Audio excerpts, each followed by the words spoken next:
Welcome, everyone. Today we have a very special guest, a U.S. Air Force vet, single father of four, coach, mentor, and a motivational speaker who is on a mission to create faithfully led tribe. With us today, we have Sean Romero. How's it going? Hey, what's going on, brother? How's everything, man? Appreciate you having me on. No problem. It's a pleasure to have you here. Thank you. So before we get into business, I want to talk to you about a few things that you've done in your past. And Yeah, you were for 17 years in the United States Air Force. correct. So that just by itself is already super cool. So thank you very much for that. No, thank you. And for 14 of those years, you were the crew chief of the F16 crew. Is that right? That's correct. I was a crew chief on F-16 Fighting Falcons. They're the same aircraft that you see at air shows with the U.S. Air Force Thunderbirds. That same type of aircraft, single engine, single seat fighter. I did that for 14 and a half years. I was the lead trainer on that. So I developed all the different kind of training programs and stuff, and I trained the brand new crew chiefs that were coming in.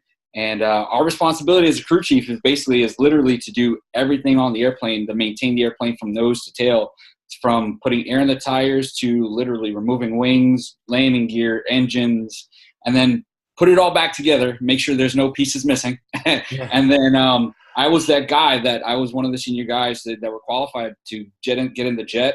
We'll tow it out to the flight line, and I'd start it up and do engine runs. And so I would operate the aircraft as if the pilot was operating it, and operate all the systems that we have to do for ops checks and stuff like that. And then once it was good, we'd sign off on it and then give it back to ops so they can go ahead and use it in for missions. Nice. So these are $20, $30 million planes we're talking about? Oh yeah. The F-16s that I was working on, they were like $32 million aircraft. Awesome.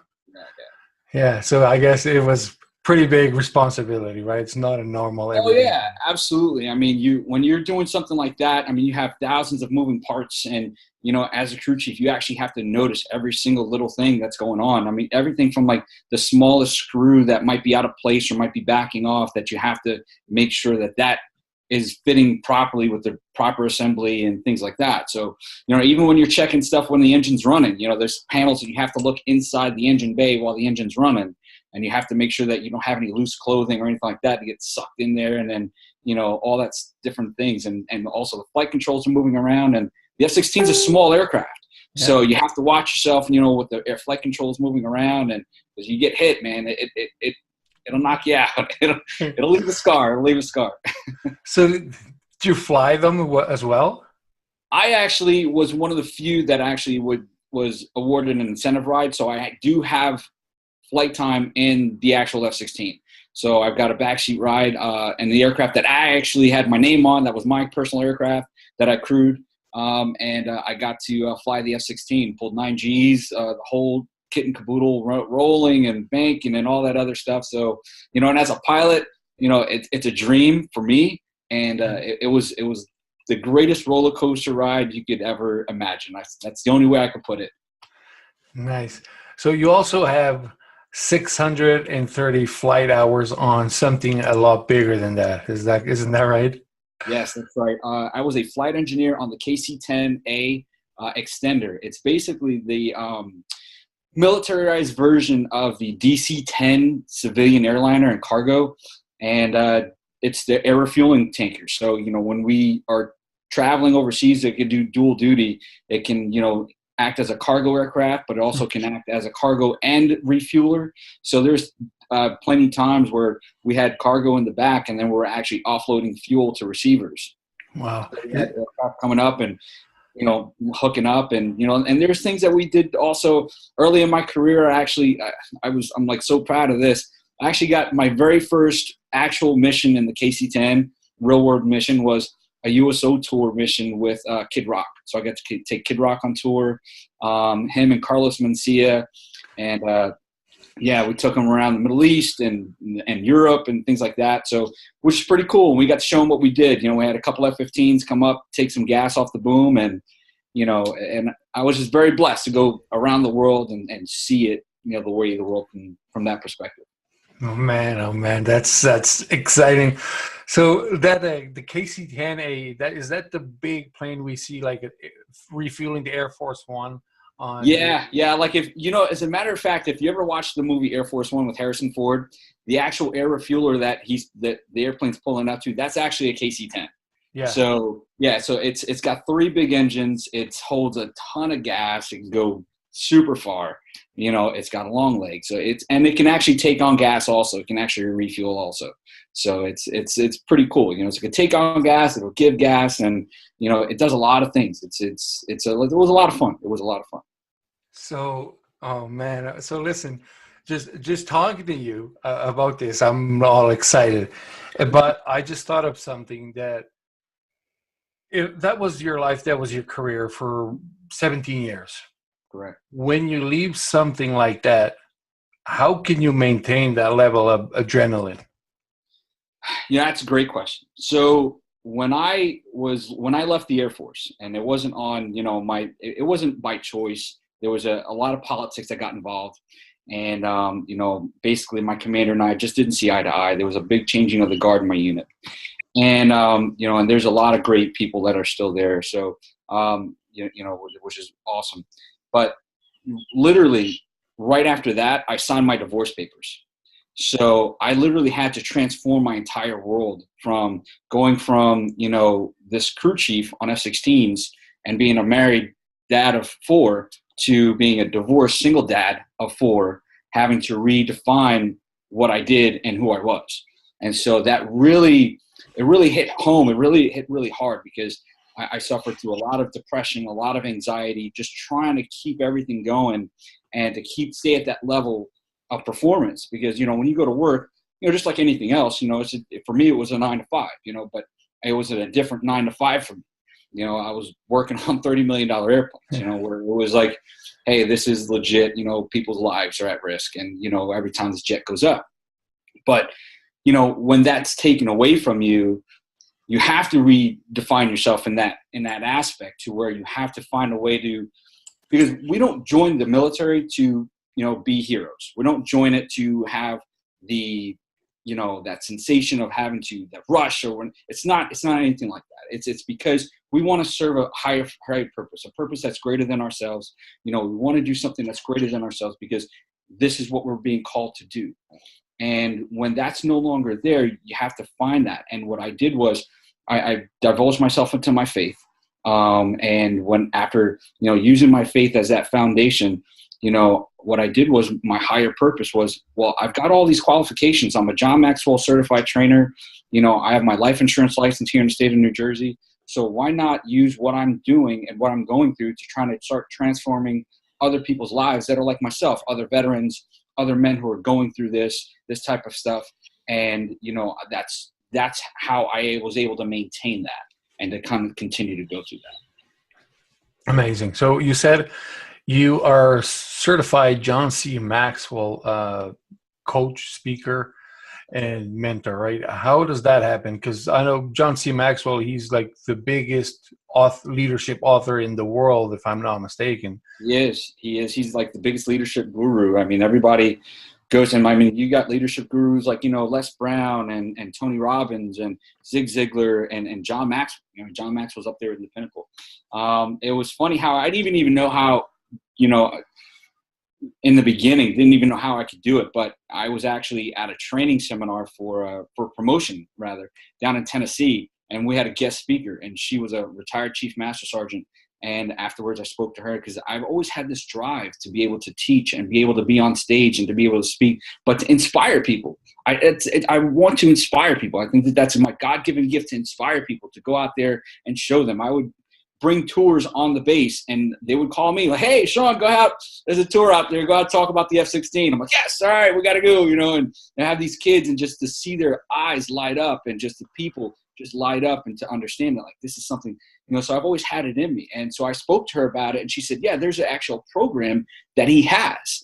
And so I was like, all right. So I looked into it, and I found it, and I enrolled in it, and I did my part. And, next thing you know, I'm in Orlando at the John Maxwell certification seminar, and that he holds only twice a year. And there he goes. And I'm right there with the man on stage, man. And, it was pretty awesome. It was just an incredible experience. And I've gained so much experience from that. And I've actually gained so many friends from that too, that are in the coaching community, that it's just amazing. It was just an amazing experience. Yeah, no kidding. That's incredible. I read a few books of his, and I guess one that marked me was 21 Irrefutable Laws of Leadership. Yes. As a matter of fact, I actually hold masterminds for that. Yeah. And it's free, 100% free, 21 Irrefutable Laws of Leadership that I usually set up, webinars and masterminds. And it takes a few weeks to go through them all, but, we knock them out. And I mean, and it's transformational. It really is, especially whether you're in leadership in business or whether it's something that you want to do in your personal life. These are things that are just transformational. And, not everyone is good at every single one, but, the ones that you are good at that you can resonate will definitely change your life. Nice. So about the flying and all that stuff, you would never give that up, would you? So you No. still do anything related to that? Yeah, well, yeah, actually. So, because as a maintainer, I love working on airplanes. That's my passion. I've studied aviation since I was 6 years old. I grew up in New York City, and one of my first class trips was to the museum, the USS Intrepid, on the west side of New York. And they taught us about aerodynamics, and I was hooked. Okay. And I'm also from the generation of Top Gun. So as soon as I saw Top Gun, I was like, I have to fly Tomcats. I have to do that. I have to do that. So, but I was hooked on any little article, any toy, anything I could get my hands on that was, aviation related. I would had it. And so, and to this day, I still do it. So I'm actually in process of getting my certification with the FAA for my airframe and power plant certification, so I could be a maintainer, so I can work on small airplanes just as a hobby, because that's something I mind. But I'm also finishing up all of my currencies. So, because I'm a licensed private pilot with the FAA, so I'm finishing up my currencies for my commercial, my multi-engine, and to become a certified flight instructor, because, again, my passion is teaching. And to be able to teach and train someone, be able to see that change in someone, especially in the air, it truly is transformational. It really is. Yeah. And being a licensed private pilot, can you fly stuff like as big as, let's say, Grant Cardone's jet? Could you be his pilot? No, not. I would have to get certified on that. I still need a few more hours to get trained up on that. But eventually, yeah, I could, and get certified. But flying is flying. It's not hard, especially nowadays. I mean, the way aircraft are with all the automation and stuff, it's pretty, plug and play, really. I mean, the aircraft pretty much does most of the stuff, and it wasn't like, the KC-10 where I was literally the guy in the middle where I did all the math. I had to do all the computations, all that, getting all the takeoff and landing data, saying, hey, all right, guys, we're at this weight. So this is your airspeed that you have to be at to rotate. And we need X amount of feet for the runway to take off, this and that and the third, and calculating the winds and all this stuff, taking all that stuff into account. And, nowadays it's just, hey, plug the stuff in the computer. The computer spits everything out. So it's pretty simple. So on the KC-10, you literally had to do that math yourself? Oh yeah. I had to get, do all the weight and balance and everything. So my boom operator, who also operated as the load master. So if we're carrying cargo, he'd give me a zero gravity weight, and then I would get that that center of gravity rather, and then I would plot it on a map that I had on a chart, and then I would get the best possible angle of attack to where I would be burning the fuel to get either the best burn rate. And then if we weren't getting that best burn rate for the fuel, so we can kind of conserve fuel, then, I would figure that out on how to get on that scale.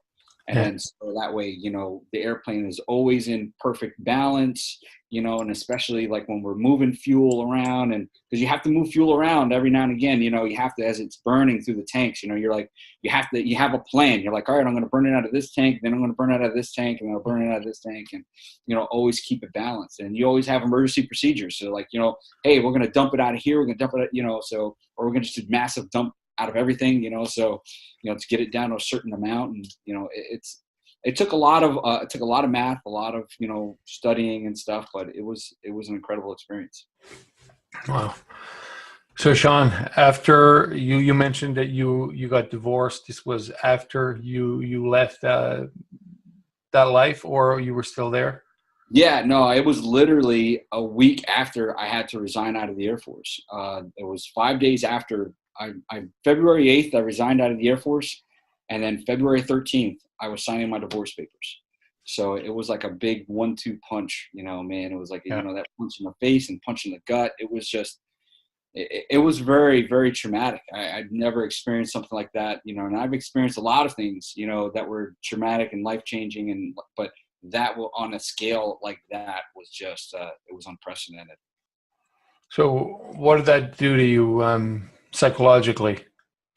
Yeah. It put me in a very deep, anxious state. And, the anxiety of having to now care for all these kids by myself, because my ex-wife at the time, she just wanted to live her life.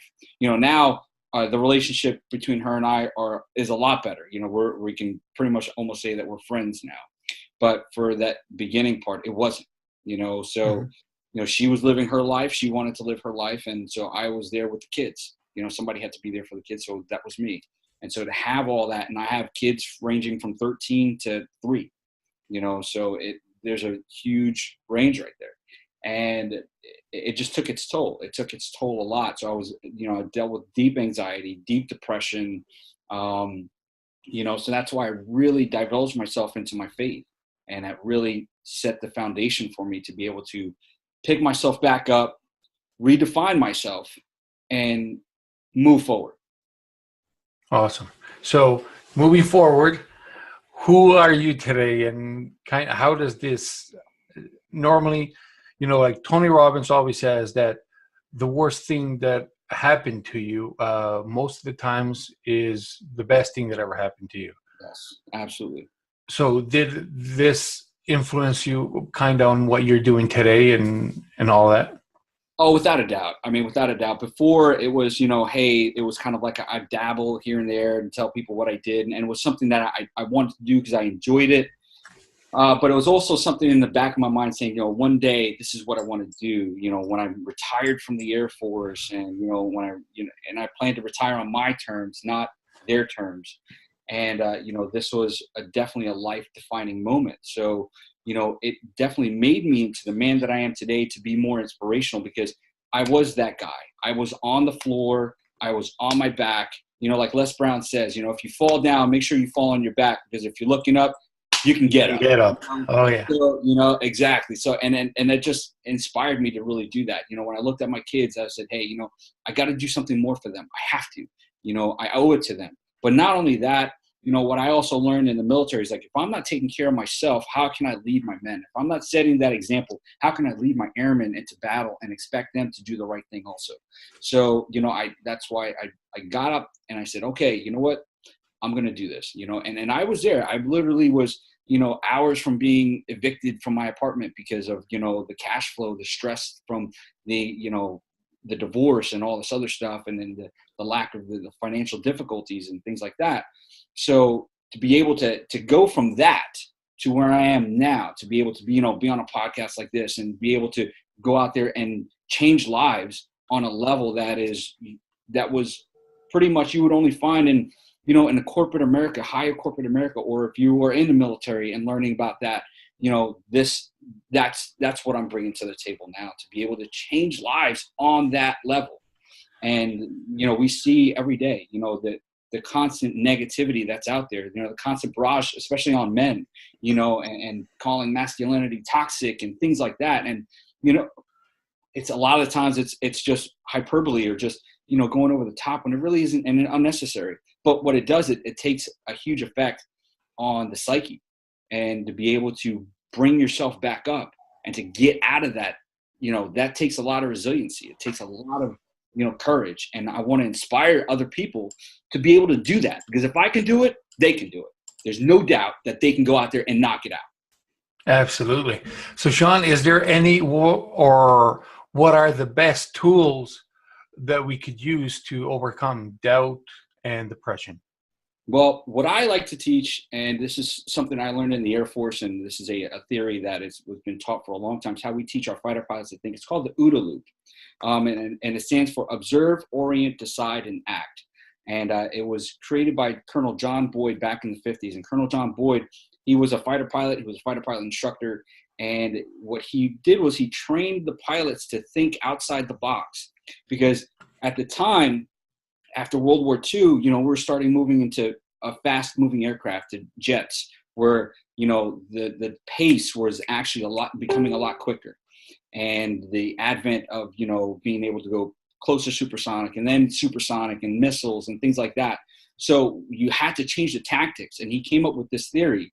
So with, every day we go through our routines, and we have, we'll get up in the morning, we'll go wash up, or we'll take a shower, get ready for work, put the kids in the car, take them to school.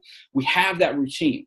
But the minute that routine becomes, it's something gets stuck in the middle of it, where you get a flat tire, or you have to rearrange your way to work, or you wake up late, that sets your day to the point where it opens up the door for anxiety, it opens up the door for anger, it opens up the door for depression. So with the OODA loop, you can take that. So you start at the top with the observation phase. So the observation phase is your information gathering phase. So you take all that information, everything that you got in there. So let's say you're in your car and then you're going to work. Then all of a sudden there's an accident and you're already running late. You're already behind schedule. You're like, oh my gosh, what do I do? So you immediately take in all that information. So if you're seeing it from like a half mile out or a mile out, you're like, all right, I can make a left here. I can make the detour here. You're already starting to observe all that information. So then you're going to orient yourself in the best possible decision to best possible position to make that decision. So like if you're doing that, and this is the most critical phase. This is the most critical phase because when you're orienting yourself, this is where you could either lose it or you can either really nail it. Because if you're setting in your coordinates in your GPS in your car, and you're sitting there and you get it doesn't come up, or you get the address wrong or whatever. So now you got to kind of go by whatever it is. And even back in the day, you just have, the old maps, you highlighting the route and stuff, if you're not orienting yourself in that best possible way, you can get distracted and then you'll just kind of like lose it. And then you get stuck in that way, and this also works for big picture and small picture. So we're talking about small picture right now, everyday functional life.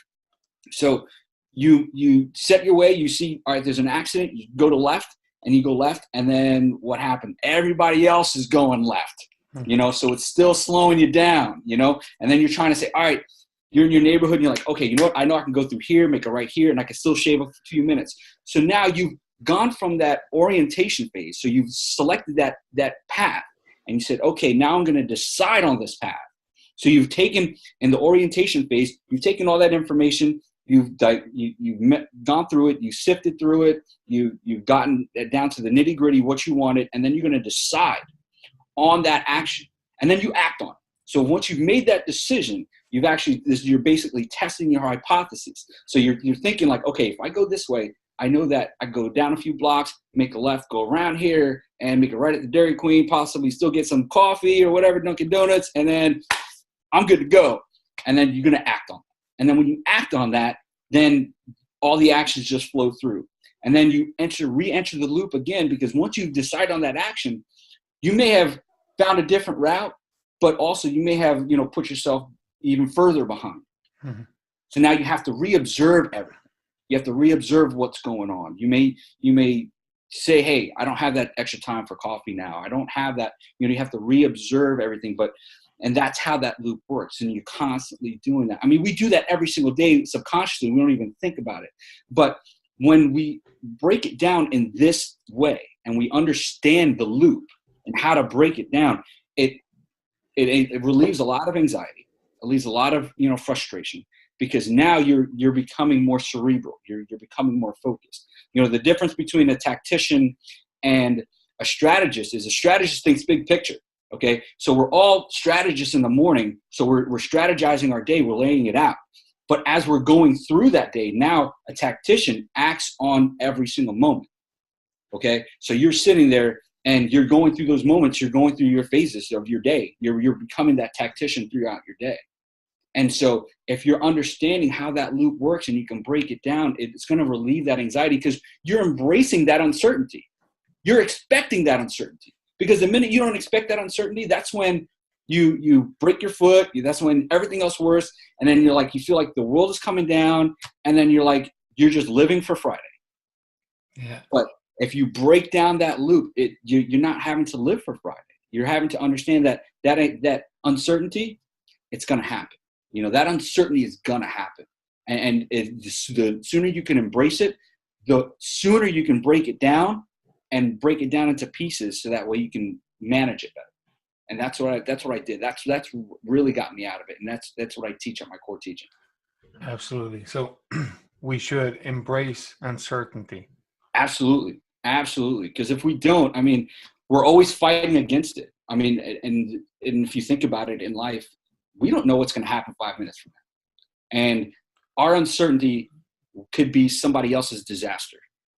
And so if something happens to us, then what happens to our family? And if we haven't set them up to embrace that uncertainty, to deal with that, traumatic loss, or that disaster, then what? Or for us personally, all right, if we don't know if we're going to the store and we get into a car accident, could that put us in financial ruin? Could that put us in a position where we, are now out of work, we lost our car, whatever, we don't know that. We don't know what's going to happen. Everything about life is uncertain. So the minute we start embracing that and understanding that fact, the anxiety is no longer there. You're always going to have a certain level of anxiety, especially in the moment. I always taught people this. I always taught my crew chiefs this, is that, it's like when you're becoming emotional, that's like fuel. Okay, that's your fuel. And if you're not able to contain that, and if you're just leaving it on the floor and you're burning it, it's just going to burn wild. It's going to burn wild until it extinguishes. And when there's no more fuel, there's no more fire, and then what's left behind? Nothing but charred ruins, and have to go back to square one and rip everything apart and rebuild everything. Yeah. But if you put that fuel in a container, and you're actually being able to transfer that fuel into another container like your fuel tank, now that fuel is being able to move your vehicle, and that vehicle is you. And when you're emotional, that's your fuel. But if you're able to harness those emotions and understand it and embrace those emotions, you'll be able to refuel your passion, because that's what makes a difference. When you're passionate about something, that's what makes a difference. You can be emotional about something, and you can go to, you can go to a Tony Robbins seminar. You can go to a John Maxwell seminar. You can go to a Sean Romero seminar. You can go whatever. And then we can get you fired up. You can listen to Les Brown every morning. You can get fired up and you get emotional about it. Like, yes, I'm changing my life. Yes, yes, yes. But what are you passionate about? Are you taking that emotion and putting it into your passion? And with that passion, that's what's going to change life. That's what changes lives, not your emotion. Your emotions don't change your life. Your emotion will move you from one point to the next. But once that emotion runs out, you're spent. And then you're not going to want to do it. But when you're passionate about something, it doesn't matter what somebody tells you. It doesn't matter what somebody, what the naysayers say. It doesn't matter what happens in life, because you've embraced all that uncertainty. That passion stays with you and it burns bright, and you can continue to move forward and make a difference. Yeah. I can, I will, I must. Amen. Yep. Amen. Yep. Right on. So when you were talking about that, the frustration and your emotions, I was thinking of something new that I learned that I've been using lately, and is the fact that I don't think anymore that things happen to me, they happen for me. So when something happens, I try to think why they could possibly be happening for me. What good is going to come from this? Right. As a man of faith, do you see it that way? You try to think like, okay, this was done for me, so something good is going to come from here, probably. Yes, absolutely, without a doubt. And again, in the moment, everyone's human, and everyone thinks about, why me? Even in Scripture, even when Jesus Christ was on the cross, he even said, Lord, Father, why have you forsaken me? And so everyone's going to feel that in the moment. Everyone's going to feel that, like, oh my gosh, why me? But then when you get through that emotion and you take that emotion and you turn it into your passion, then you understand it's not about you, it's for you. It's a new tool to help you move forward. It's the refuel to get you over that hump. You know, in fighter pilot terms, in fighter parlance, it's you hitting the tanker to go put more warheads on foreheads to end the war faster. You know what I mean? So you can go home sooner. And that's what it's all about. You know, once you're passionate about that and understand that it is for you, it really truly is for you. It really truly is. And again, once you get out of that mindset of the moment, you'll understand that, yeah, you know, in the big picture, grand scheme of things, you may not see it now, but in a year from now, you're going to be a changed person. You know, you're going to be I'm a completely changed person from what I was a year ago. And from what I was a year ago to trying to, you know, putting forth everything and just starting the whole process of really getting it out there and starting Faithfully Led and really getting out there and finding my niche and being able to find out what it was I was so passionate about, you know, then to where I am now, where I know what I'm passionate about. I'm passionate about embracing that uncertainty and teaching that uncertainty and being able to, be innovative and start turning people around and making them passionate about embracing their uncertainty, no matter what it is in their life. You know, whether it's you know, hey, they're starting a family they don't know, you know, or their family is ending, or their career is ending, or they're starting a new career, you know, and doing something positive and changing the world, you know, and saying, hey, you know, I'm going to see the world, you know, I'm going to go join the Peace Corps, you know, I'm going to do whatever I'm going to do. And that's what it's all about. And it's definitely for you. It's always for you. And it's for your best. And, you know, and as a parent, you know that. And when you teach your children and they do something wrong, you don't scold them just because, you know, you want them to feel your wrath. No, you want them to be better people and you want them to be better than you. And so, you know, that pain is only temporary for them, but it's for them to be greater people. Yeah, that was beautiful, Sean. That was amazing. So listen, today we all know that Sean Romero is an expert leadership teacher, but we know that now because we've seen it. But how did you know getting into this? And why leadership? What made you pick that? You know, I think it was more along the lines of just because my passion for teaching others. Even when I was in high school, I always was joining like the programs to be able to show everybody, like ambassadors, you know, they called it a student ambassador, you know, when I was in high school, you know, growing up, they're like, hey, you want to be a student ambassador? I'm like, sure. What is that? You know, they're like, yeah, well, you got to go out and talk about the school. But, you know, as a teenager in the back of my mind, even though I was in an all boys school, I was like, maybe I can, you know, when these families are coming by, I could probably maybe see their sister who's going to a different school, you know, just get into that. But I was always passionate and loving about being able to talk about what made me happy. I loved my school, and be able to represent that in a way was just an amazing experience. And I was always taught that, you know, to represent your family in that way, to always carry yourself in that way to where you're always out there and representing yourself. And that just resonated with me on a deeper level. And when I have family I have a long line of history of family that was in the military. I'm the only one that was in the Air Force and was able to do what I've done. And, you know, I've had, you know, family that was NYPD and this, that, and the third. And so I've always wanted to be that protector. I've always wanted to be that person on that line, on that wall, to show that, hey, you know, it's okay. I got you.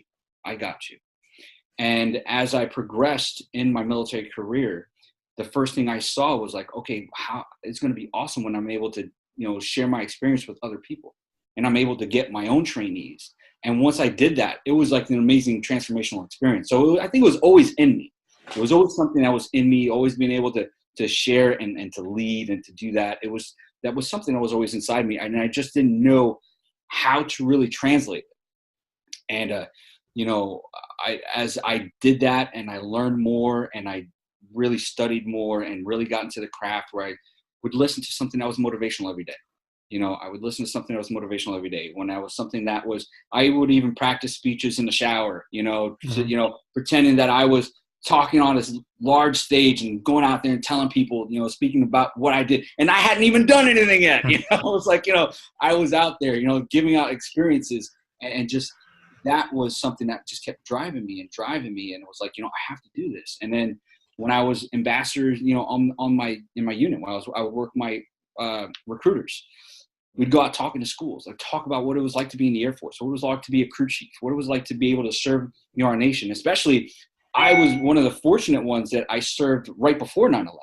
And coming from New York, you know, that hit me pretty deep.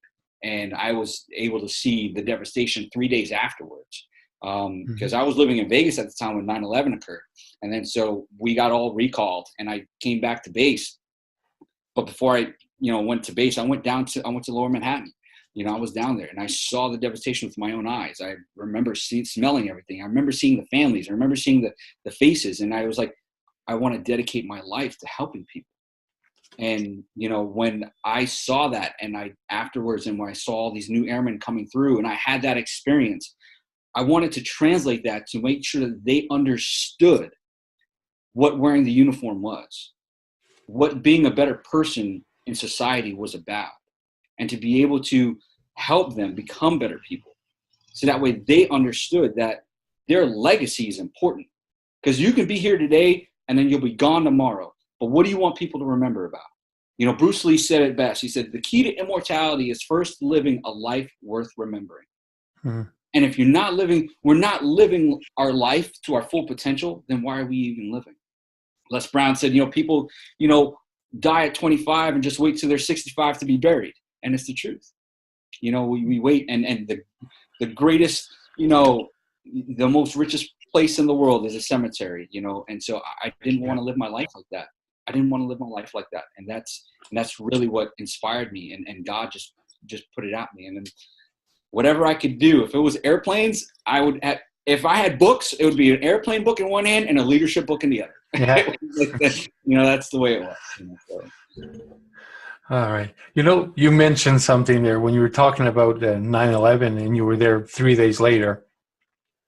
When it happened, and I was in Europe, and this was, you know, a long time ago, you know exactly when it was. But I was not on the site, but I can remember exactly where I was and what I was doing when I heard that news, right? When I saw it for the first time.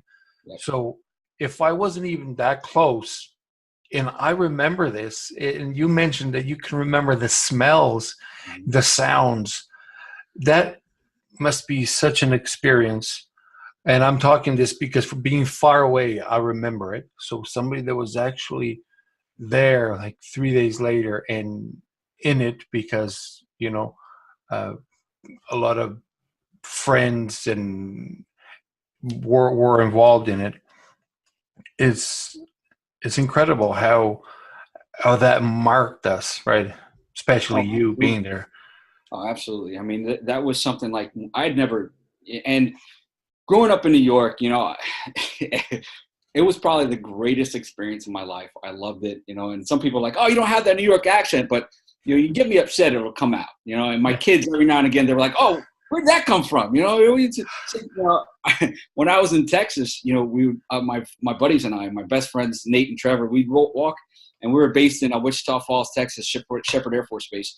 And we'd go into the mall, and my accent was pretty heavy at the time. And we'd walk, and people would literally stop me. And this is like right after 9/11. So people were like, oh, you know, New York. And they would stop me, and they go, hey, you from New York? And I'm like, yep. And they're like, could you just say something in New Yorker? And I'm like, sure. You know, I say, water. Hey, how you doing? Forget about it. You know, hey. All right. You know, there you go. Is that good enough for you? You know, and, you know, it evokes all those emotions. But that on that level, when I saw all those faces that were plastered and on the windows, where there was literally no space to even look into stores, like every square inch of the windows were covered, and even like some apartment windows above had pictures of loved ones that were just trying to, you know, and it was such a humbling experience. I'll never forget that. I will never forget seeing everything for the first time when I was flying into JFK and I could see the, the smoke still billowing up. We're coming out off the Long Island Sound. I can see all that. I remember, being in Las Vegas, just like the rest of the world, watching everything on TV, getting ready for work. And it was just, it's one of those experiences that you'll never forget. But it was a very humbling experience because it was something that was transformative, that created me who I was. And it transformed a lot of people, and it transformed, thousands of people, millions of people. It's one of those things that you'll never forget, especially when you've been through it and you've seen it, even if you saw it on TV and you remember it very vividly. And, where, my kids obviously don't know, they're so young, but when I do take them to New York and we see the Freedom Tower, I explain to them, say, hey, this was where this Twin Tower stood. This is where this happened. This is what this was. And this is where, and they kind of understand it. And then every 9/11, I will watch the videos, that plays on TV, and we'll go through that. And, my kids understand it. They understand it. And we have a 9/11 memorial here in my township here in South Jersey. And, we'll every 9/11, we'll go there and we'll pay our respects. There's a piece of the World Trade Center there, the South Tower, and it's, there, which is an amazing. They're like, wow, what is this about? And I tell them all about it. Like, wow, I can't believe it. So it's one of those things, and I'll never forget. I'll never forget walking on base for the first time and seeing my F16 fully loaded with live weapons, and it's like, it's a humbling experience. You go from, seeing just the regular training weapons and stuff like that obviously never fired, but then now you've got the live weapons and everybody's armed to the teeth and everybody's like ready to roll and jets are launching, at all hours of the day. We're getting scrambled and we're still, those are memories that I'll never, ever forget. Yeah, no kidding. Sean, you mentioned a few times your kids. I have 3 myself too. So how does, talking about leadership and family and all that, how can we as men become better leaders inside our own home? That's a great question, Quinn. And that's such an important one. That's a very important one. As men, we have to understand that we are caretakers. Innately, we are the fixers. We are, the protectors. We are the hunters. That's just an innate, natural thing that we are. We have to understand, though, where the delicate balance of being able to be nurturers as well, because even the greatest, most burly guys in history, they were nurturers. And being nurturers by showing what you've learned and being able to pass that down, as either tradition or being able to learn lessons that, pass them off as lessons to your children. And one of the ways to do that is that you have to be interactive with them. To ask them how their day was, but you also have to break up the monotony. You have to also, joke with them.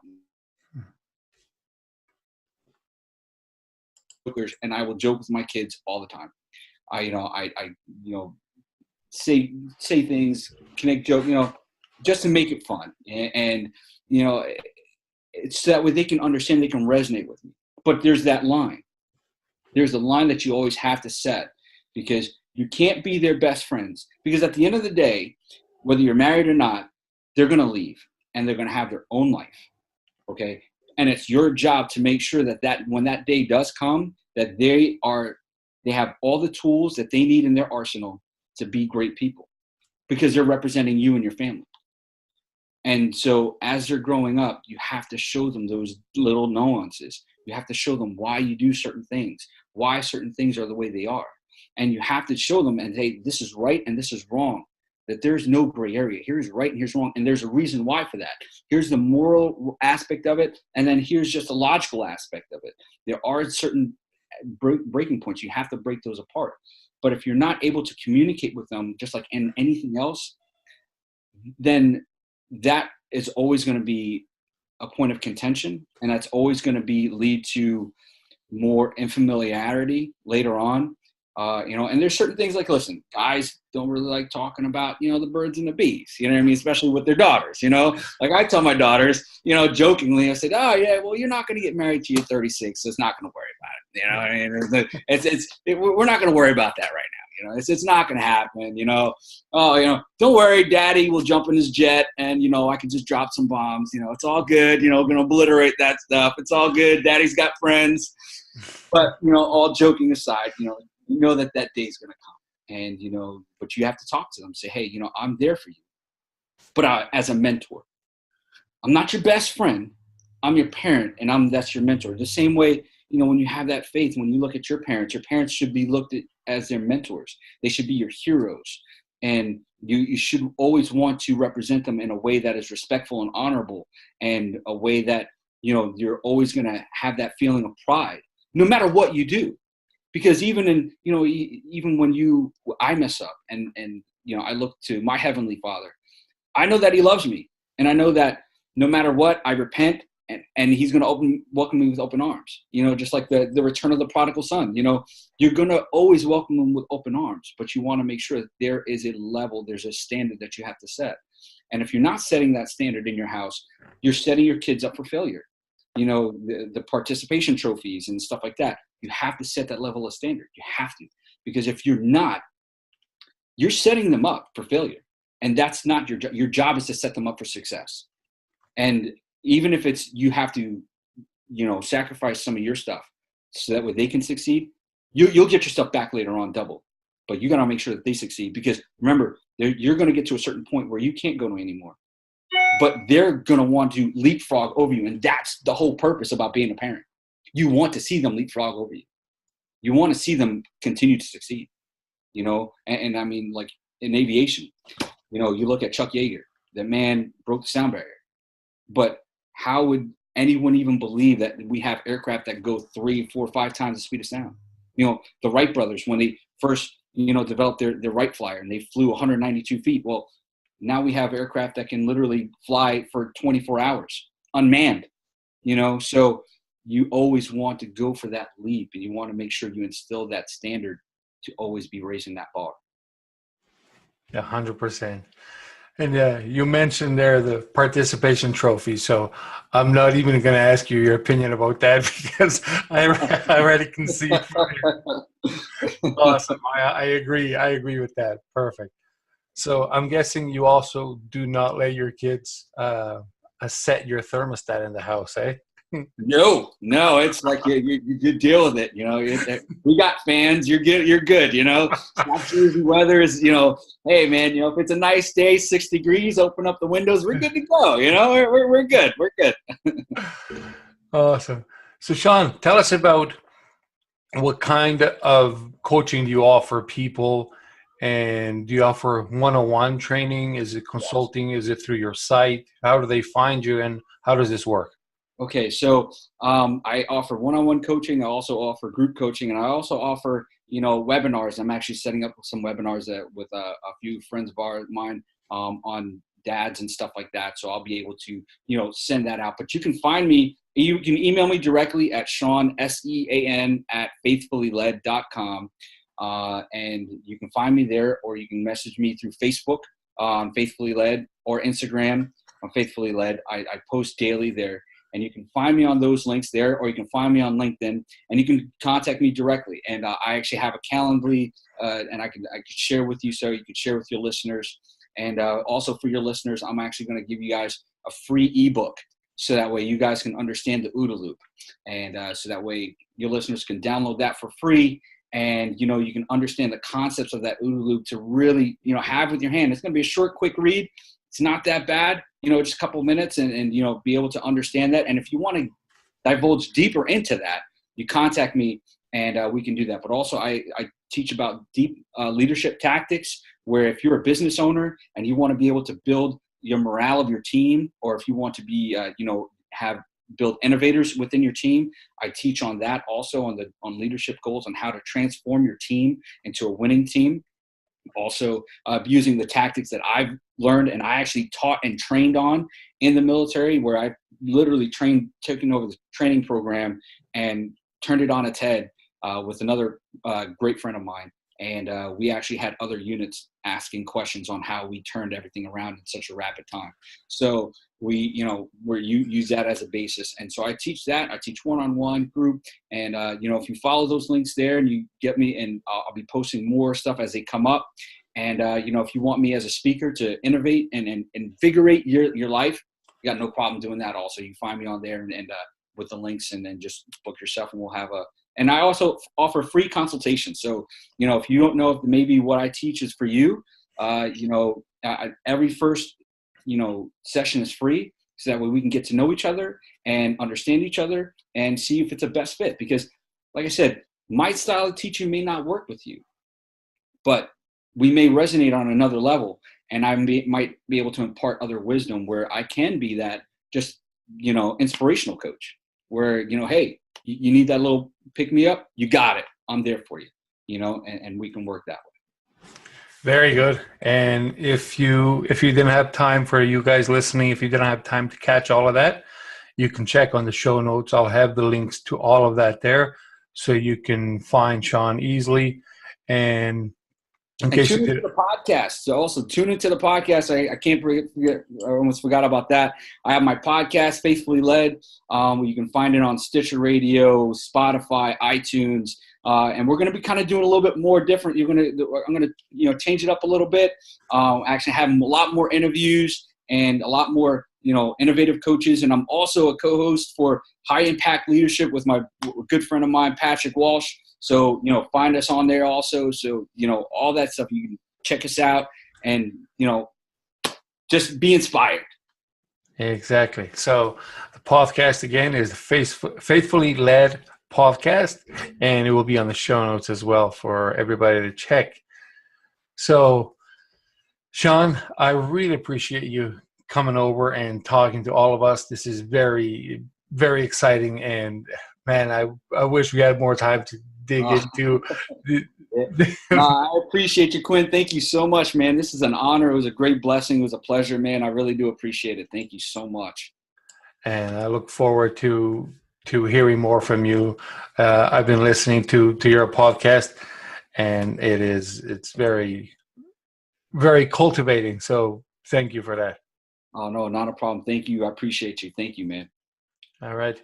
Everybody, thank you very much for listening. Please check out our channel and subscribe on iTunes, Stitcher, wherever it is that you're listening, and have an amazing day. Thanks for subscribing to Fail Fast Podcast. If you enjoyed the show, please leave a review and visit failfastpodcast.com for show notes, Quinn's social media, or even to tell us your story.